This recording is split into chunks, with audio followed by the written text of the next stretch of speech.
I don't know if I'm shying away from addressing the Bill Cosby situation. I have to sort of really kind of question myself as to how do I talk about it? What are my feelings about it? And I think ultimately what happens, with me is you sort of lean on that if it's true, then it's horrible. And then it gets to a point where we're at now where I realize it is true.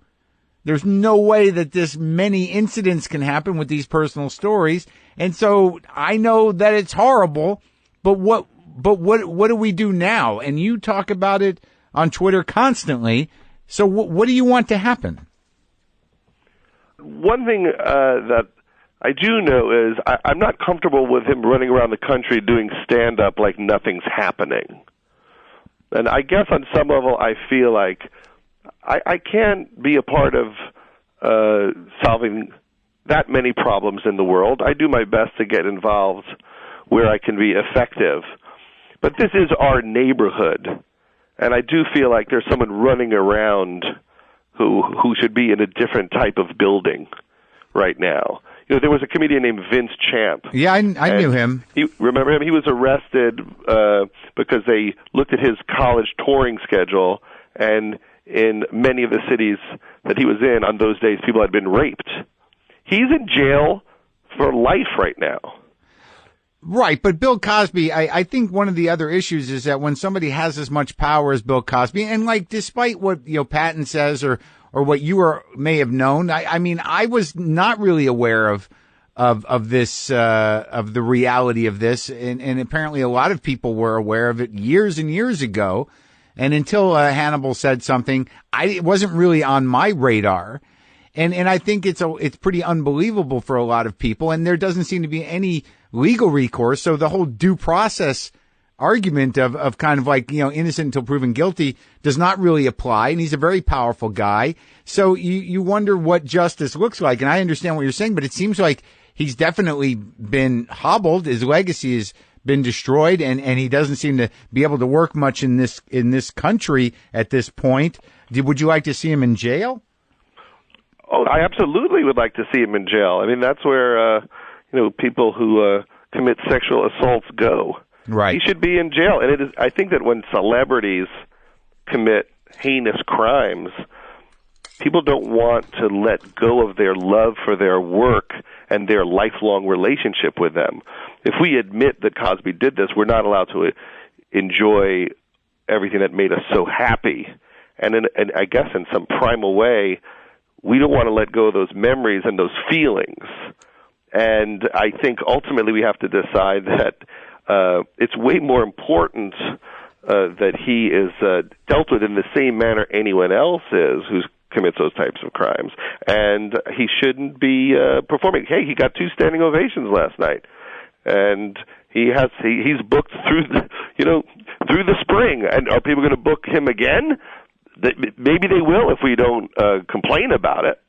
And I guess on the most recent performances, he alluded to it and joked about it, in a room full of people that were obviously adoring fans, and he got a standing ovation from what I read, or a massive amount of applause just for the joke he made, about some woman was getting up to get a drink, and he said, "Where are you going?" She said, "I'm going to get a drink."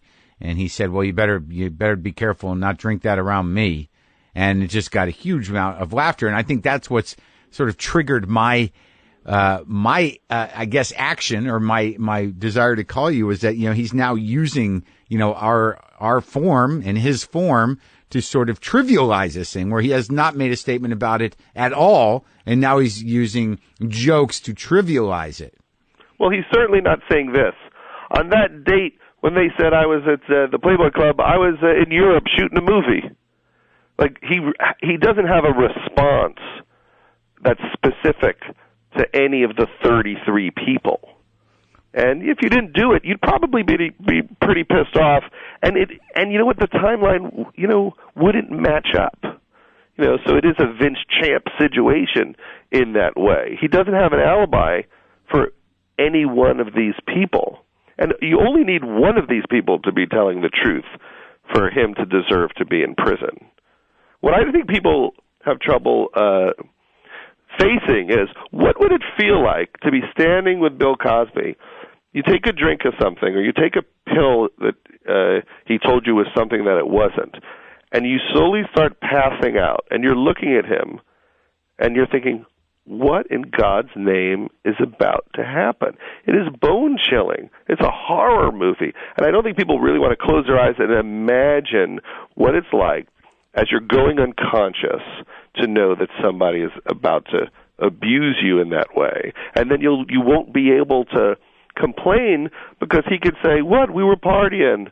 What, we were like drinking and doing pills. Like, it's a setup to make the person unable to complain. Right, and it's so loaded anyways, and so many of these women were afraid of him, and so many women in generally speaking, who are victims of sexual crime, find themselves ashamed or unable to speak out, and certainly with somebody as powerful as Bill Cosby, obviously a lot of these women just couldn't even fathom addressing it publicly. Well, I think a lot of people who want to get into acting, and a lot of people he preyed upon were wannabe actresses or actresses. Even if he did it, they think complaining about it probably ends my career. People will think that, I'm trouble. That's why he always went for the same type of person for the vast majority of the time, because you become branded that person. Even now, these people in their 60s and their 70s, and most all of them don't want any money. They're just trying to be honest. They're humiliated. I mean, there's nothing fun about being 70 years old and having to go on CNN and saying Bill Cosby raped you. Like, that's not fun. It brands you in a way. It takes an enormous amount of courage to stand up and talk about it. But I think that people like to think, oh, they're all going to get rich. Believe me, most of these people aren't getting rich off of this. Might a few people get remunerated in some way? Sure. Do they deserve it? Absolutely. That's why people sue people. If you do something to someone and it messes with their life and it messes with their psychology and causes them great pain, he should pay those people. But when we were engaging over text, that you feel that there is there's no response coming from Hollywood, as our community. I've talked to people. I've said something. Most of the people that I've talked to, and I've seen a couple of people address it on stage, fairly succinctly. I saw Gerard Carmichael address it with a very pointed joke. I saw Rob Schneider talk about it a bit in a more personal way, less pointed. I know that Chris Rock has said, if he did it, it's horrible. There's still a qualifier there. I mean, what would you like Hollywood to say, and what do you think is disproportionate in terms of how Hollywood's responding? Well, I think it's the path of least resistance. Nobody wants to stand up for anything that can't help them in some way. So what are the chances that Bill Cosby pulls out a date book and shows that he was not in those locations for all 33 of those women? It's zero. So even in a situation where Bill Cosby clearly did it, nobody wants to risk the idea that for the 1 in a billion chances that they're wrong, that they get in trouble. But the truth is, if I was raped, I don't expect courts to need 33 witnesses to convict my rapist. A lot of people are in jail because one person spoke up and said this happened. So we're so far past the normal bar for proof. And so everybody in Hollywood, for the most part, there's a few people that are standing up, like Rosie O'Donnell. There's some comedians that are standing up. But there aren't very important figures in our business who say, you know what? This isn't a racial issue. We don't want people like this in our community. This is wrong. People who commit these acts should be in prison. And I believe these women. There's 33 women. Go on the computer, and there's videos of every one of these women in great detail explaining what's happening. It is bone-chilling. The amount of detail that they remember. We're way beyond the point of, like, did this happen or did this not happen? It's just, certain statutes of limitations are allowing him to avoid dealing with this. Now, what do you think about when somebody like the showrunner from Blackish, Kenya Barris, comes at you and says, let it go? I spoke to him afterwards about that. I can understand why someone would say, why does Judd care about this? I don't know. I have 2 daughters. I'm a comedian. I see him a little bit as our comedy dad. It's like finding out your comedy dad is a really evil guy.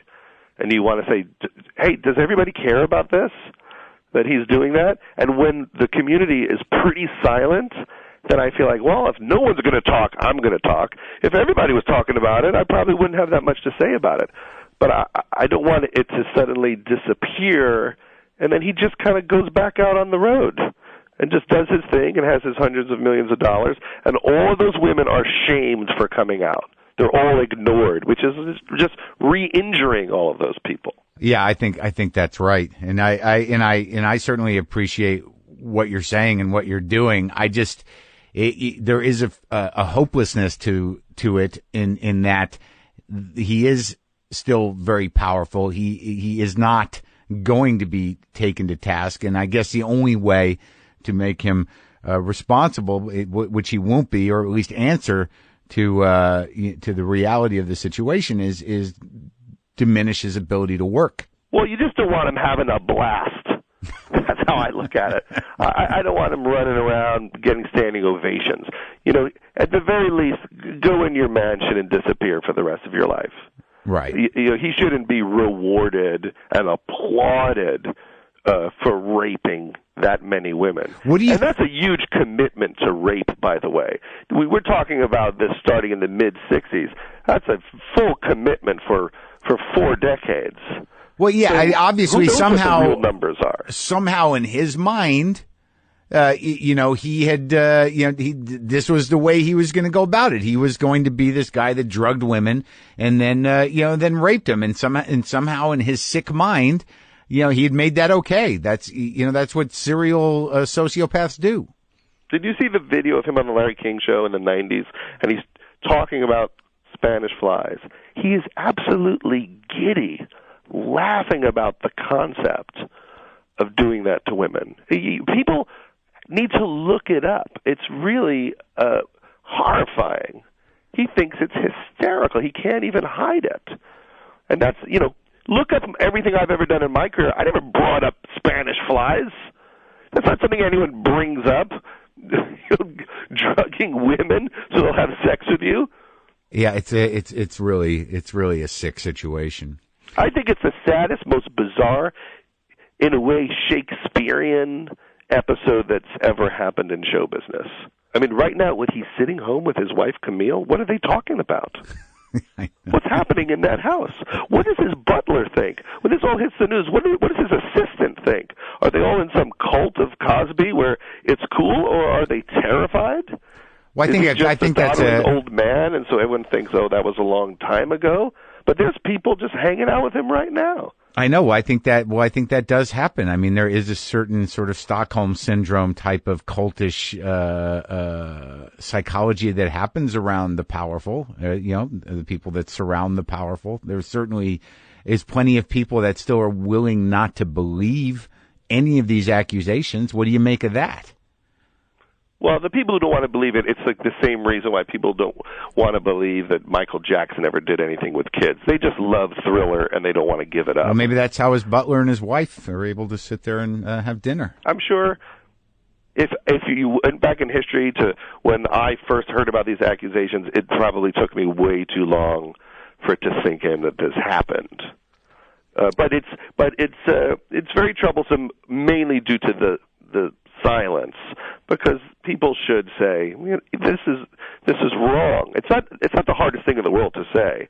Oh, by the way, there's 33 women saying this. I believe them, and this is wrong. And people don't say it. And look what happened when Mel Gibson got in trouble.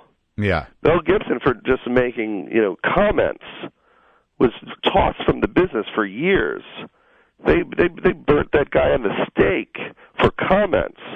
And this is actual, violent acts. It was a very sort of lukewarm reaction. I think that you're right, though. I think that that if you don't keep it in the public sphere, I understand, your argument is that, those people that refuse to believe it or see their lovable hero in that way will just, eventually evolve into giving him a pass. And even people that, if nothing is done about it, eventually it'll just fade from public memory. Well, it also makes women who are assaulted not speak up.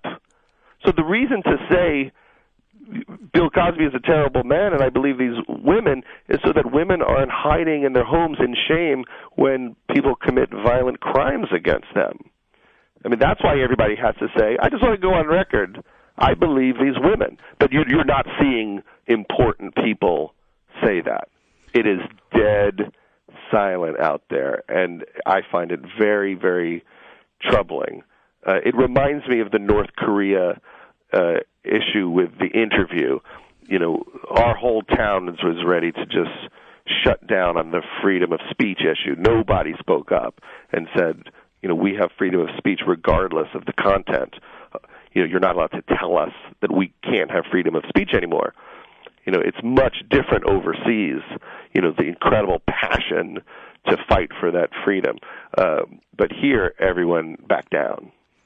Yeah, it just seems that, people within the business world, will always, their default is, to protect business or to try to keep business in the status quo without really fighting the good fight. They'd rather just take the hit financially and not cause trouble and then move on. For the most part, that's the case, and I think that money wins the day for the most part. At the Bill Cosby show, everybody knows that this guy is up to no good.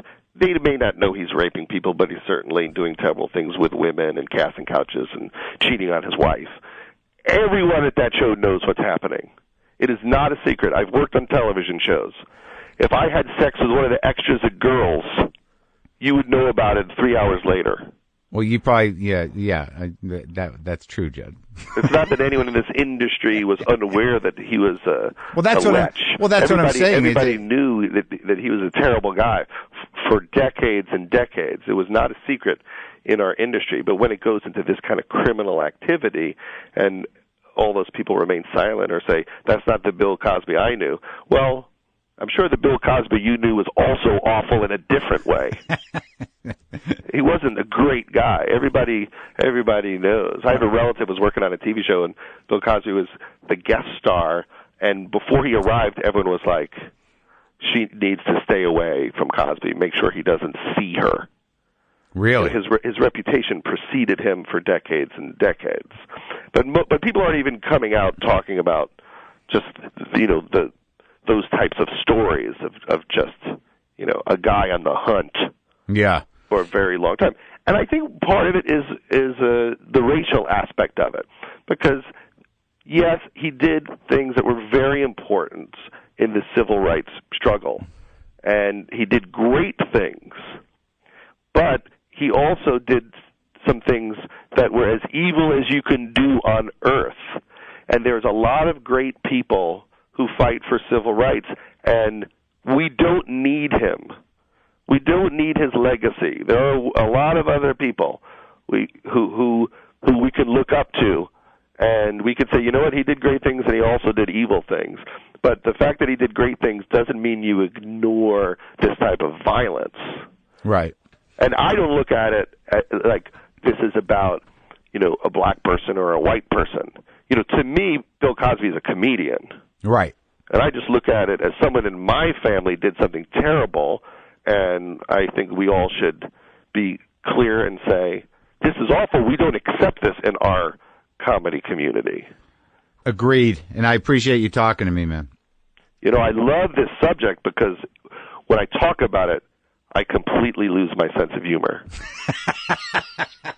And I remember during the Iraq War, the run-up to the Iraq War, Janine Garofalo would be on TV all the time.